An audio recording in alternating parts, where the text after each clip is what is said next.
आगामी निकाय चुनाव और लोकसभा चुनाव को लेकर बीजेपी में अभी से मंथन शुरू हो चुका है। बीजेपी में बैठकों का दौर भी जारी है। साथ ही तमाम पदाधिकारियों का बीजेपी कार्यालय में जमावड़ा लगा हुआ है। आपको बता दें कि आज दिल्ली में प्रदेश के सभी सांसदों के साथ अहम बैठक होने जा रही है, जिसमें प्रदेश कार्यकारिणी का विस्तार और अन्य मुद्दों पर चर्चा होगी। साथ ही प्रदेश में दायित्व के बंटवारे पर भी विचार मंथन हो रहा है।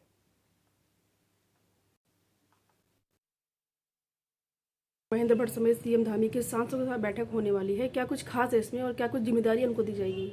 देखिए, भारतीय जनता पार्टी जब भी हमारे लोकसभा राज्यसभा जो सदन कार्रवाई होती है उस से पूर्व हमारे जो प्रदेश की टीम होती है और जो हमारे राज्य के सांसद होते हैं उनके साथ बैठने की एक परिपाटी बनाई गई है।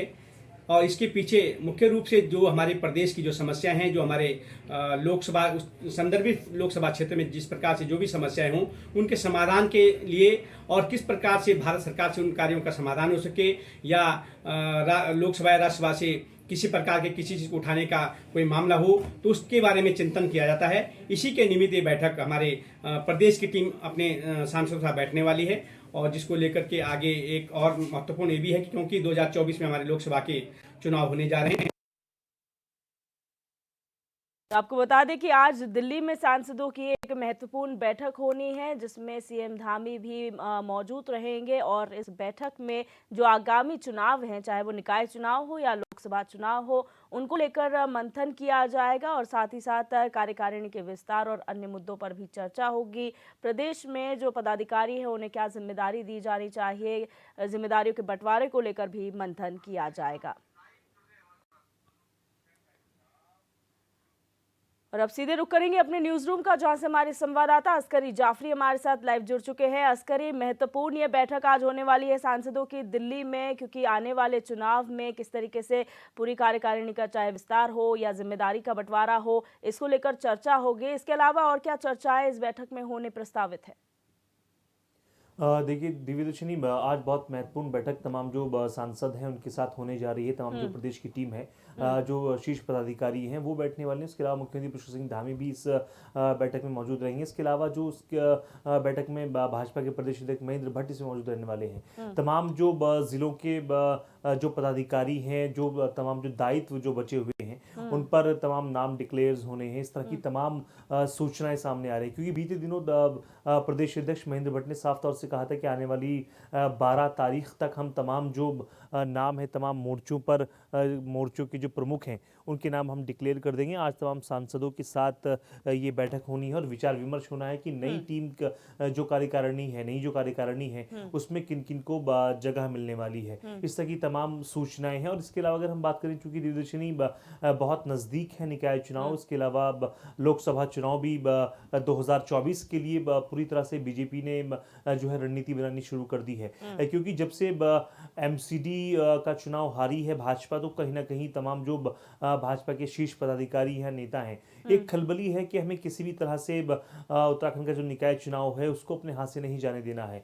इसलिए लगभग हर रोज बैठकों का दौर जारी है और हर एक मुद्दे पर जो है भारतीय जनता पार्टी बहुत विचार विमर्श कर रही है, बहुत गहनता से सोच रही है कि किस तरह से हमें निकाय चुनाव जीतना है। क्योंकि 2023 में निकाय चुनाव होना है, यानी अगले कुछ माह के अंदर उत्तराखंड में निकाय चुनाव होना है। तो इसके मद्देनजर क्या क्या अपनी पार्टी को किस तरह से मजबूत किया जा सकता है और इस कैसी कार्यकारिणी बनाई जा सकती है जिससे हम निकाय चुनाव में अच्छा प्रदर्शन कर सकें, इन तमाम मुद्दों पर जो है बातचीत होगी। इसके अलावा चूंकि सांसद भी इस बैठक में हिस्सा लेने वाले हैं, तो प्रदेश के और कौन से बड़े मुद्दे ऐसे हैं जिनका भी समाधान नहीं निकल पाया है, इन तमाम मुद्दों पर बातचीत होगी। बिल्कुल। और निकाय चुनाव काफी महत्वपूर्ण, आपने जिस तरीके से कहा कि एमसीडी का चुनाव भारतीय जनता पार्टी हारी है और ऐसे में जो है बहुत महत्वपूर्ण हो जाता है कि आप उन क्षेत्रों का ध्यान दें जहां पर आप जीत सकते हैं, उनको बेहतर कर सकते हैं।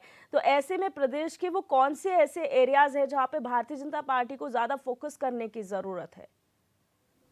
देखिए, अभी बीते दिनों से जो देखा जा रहा है, सबसे ज़्यादा फोकस अगर हम बात करें भाजपा का, तो उसने हरिद्वार में लगाया, क्योंकि हरिद्वार में बीते कई अरसों से भाजपा बहुत कमज़ोर थी। लेकिन भाजपा जिस तरह से लगातार वहाँ पर एक के बाद एक कांग्रेसी गुट को तोड़ रही है, तो ऐसा नज़र आ रहा है कि अभी सारे का सारा जो फोकस है भारतीय जनता पार्टी का वो हरिद्वार क्षेत्र में है, क्योंकि हरिद्वार ग्रामीण क्षेत्र में कांग्रेस बहुत मजबूत है आज भी, जो तमाम रूरल एरियाज हैं वहाँ के।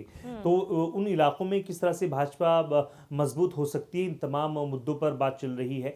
और जो तमाम 11 जो सीटें हैं कांग्रेस की प्रदेश में, उन तमाम सीटों में चूंकि कांग्रेस का अपना वर्चस्व है, उन तमाम 11 विधानसभा क्षेत्रों में जो है भारतीय जनता पार्टी इस कोशिश में है कि यहाँ के जो ग्रामीण क्षेत्र हैं उनको किस तरह से एक्वायर किया जाए, किस तरह से जो लोग हैं उनके दिलों में भारतीय जनता पार्टी की जो छाप है वो छोड़ी जाए। इस तरह की तमाम राजनीति और रणनीति के साथ भारतीय जनता पार्टी काम कर रही है, क्योंकि जाहिर एक बड़ा झटका लगा है एमसीडी का दिल्ली में। 15 साल के बाद जो है एमसीडी का छिन जाना अपने आप में एक जो है सबक देता है भारतीय जनता पार्टी को कि आप एक लंबे समय तक भी अगर कहीं की सत्ता पर काबिज हैं, उसके बाद भी आपसे सत्ता छीनी जा सकती है। इसके डर से जो है भारतीय जनता पार्टी लगातार जो है कोशिश कर रही है। निकाय चुनाव सबसे पहला फोकस है इस वक्त भारतीय जनता पार्टी का, इसीलिए जो नई कार्यकारिणी है उसको लेकर मंथन चल रहा है और तमाम जो शीर्ष पदाधिकारी हैं वो इस बैठक में मौजूद रहने वाले हैं। तमाम जो सांसद हैं प्रदेश के वो इसमें मौजूद रहेंगे और तमाम जो समसामयिक मुद्दे हैं प्रदेश के, उन तमाम मुद्दों पर बातचीत होगी। बिल्कुल अस्करी, और यहाँ पर सांसद क्योंकि मौजूद रहेंगे, काफ़ी महत्वपूर्ण उनकी भी जिम्मेदारी होती है प्रदेश में, और ऐसे में जहाँ पर एक और कार्यकारिणी के विस्तार को लेकर चर्चा होगी और क्या जिम्मेदारी दी जानी चाहिए, क्या सांसदों का फीडबैक लिया जाएगा कि जो क्षेत्र है वहाँ पर किन मुद्दों पर जोर देने की ज़रूरत है, क्योंकि भारतीय जनता पार्टी हमेशा हमने देखा है कि ज़मीनी स्तर पर कमज़ोरियों को मिटाने की कोशिश करती है, मजबूती के साथ खड़े होने की कोशिश करती है। तो ऐसे में वो कौन सी बातें हैं जो सांसदों की तरफ से रखी जा सकती हैं? इन तमाम मुद्दों पर बातचीत हुई। तमाम जो सांसद हैं प्रदेश के, उनसे फीडबैक भी लिया जाना है कि आप अपने अपने क्षेत्र में क्या काम कर रहे हैं और क्या काम ऐसा है जो होना है, और क्या वो ऐसे तमाम काम हैं जिनका समाधान नहीं निकल पाया है। अगर हम बात करें, चूंकि बीते दिनों उत्तराखंड में कई इस तरह के मुद्दे थे, जो दूर दराज के इलाके हैं हमारे पर्वतीय क्षेत्रों के, वहाँ पर जो दूरसंचार की समस्याएं थी उनका निपटान नहीं हो पाया था। हालांकि जो राज्यसभा सांसद अनिल बलूनी, उन्होंने इसके लिए अथक प्रयास किए हैं, लेकिन अभी धरातल पर तमाम जो चीज़ें हैं वो नज़र नहीं आ रही हैं। इन तमाम चीज़ों को लेकर जो है विचार विमर्श होगा। जो इंटीरियर इलाके हैं उत्तराखंड के, उनमें किस तरह से जो दूरसंचार जो सुविधाएं हैं वो दुरुस्त की जाए, और इसके अलावा जो तमाम स्वास्थ्य सुविधाएं हैं, इन तमाम मुद्दों पर बातचीत होगी कि जो आखिरी छोर का गांव है उत्तराखंड का, वहां तक भी किस तरह से तमाम चीज़ें पहुंचे। एयर कनेक्टिविटी की बात हो या फिर स्वास्थ्य की बात हो या दूरसंचार की बात हो, कम्युनिकेशन की बात हो, किसी भी तरह से जो तमाम हमारे प्रदेशवासी हैं उनको कोई भी परेशानी ना हो, दिक्कत का सामना ना करना पड़े, इन तमाम मुद्दों पर बातचीत होगी कि आखिर जो हमारे उत्तराखंड के जो मूलभूत सुविधाएं हैं उनमें क्या कुछ परेशानियां आ रही हैं। इन तमाम मुद्दों पर बातचीत होगी और फीडबैक भी लिया जाना है कि आपको जो तमाम सांसद हैं आपके क्षेत्र में क्या कमी है, और अगर मान लीजिए फंड्स की कमी है तो फंड्स क्यों नहीं आ पा रहे हैं।